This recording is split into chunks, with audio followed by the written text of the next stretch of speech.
Vida e morte, dois conceitos intimamente ligados.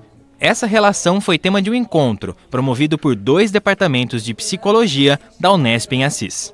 Não tem jeito, a morte é algo comum a todos nós e aprender a lidar e a falar com ela de maneira aberta é a proposta colocada pelo evento. Uma forma de desatar os nós, as barreiras que o assunto ainda causa em nossa vida.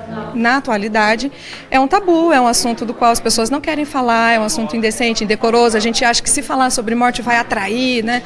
E esse assunto acaba ficando por debaixo do tapete, tanto às vezes até na academia, junto aos profissionais da área de saúde, da área da educação, e nós precisamos falar sobre esse assunto.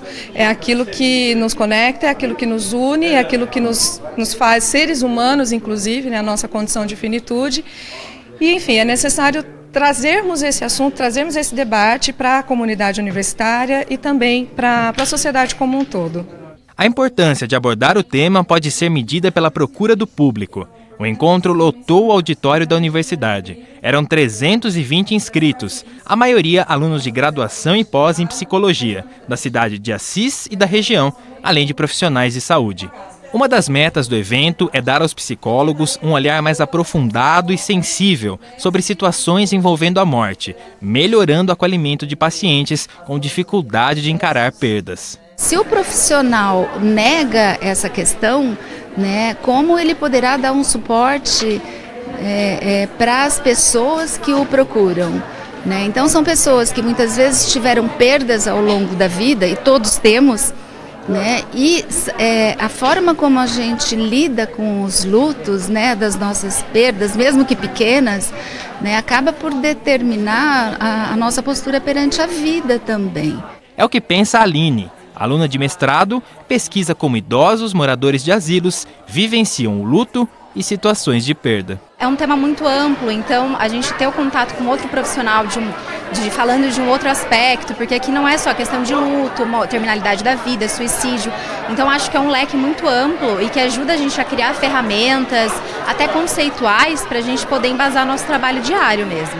A morte no ambiente hospitalar foi o assunto debatido na palestra de abertura. Laila é responsável por um setor de psicologia do Hospital das Clínicas em Botucatu.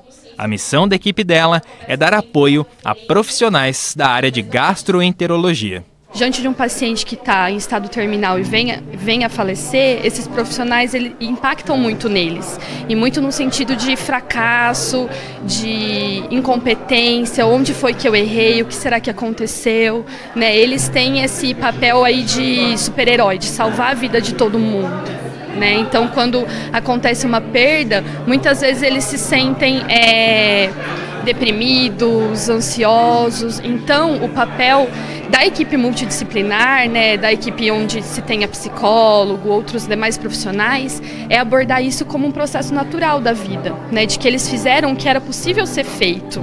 A psicóloga explicou que o trabalho desenvolvido no HC também é voltado aos familiares e pacientes em tratamento. Antigamente as pessoas morriam em casa junto com os familiares, eles podiam pensar como seria a cerimônia de despedida. E no hospital o que a gente tenta trazer é um resgate disso, né, de que ele não precisa morrer sozinho, de que ele pode falar sobre isso, ele pode pensar sobre a finitude.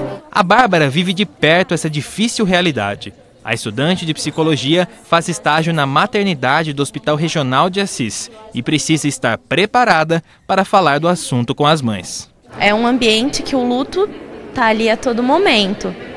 Ontem mesmo eu tive uma situação de que uma criança veio a falecer e aí você tem que estar preparada para acolher aquela mãe que está muito enlutada, né?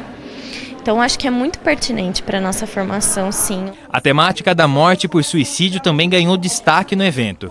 A palestrante Ana Vitória fundou a rede Promover Vida, em Adamantina. A partir de uma rede de cuidados, trabalha para evitar casos de suicídio.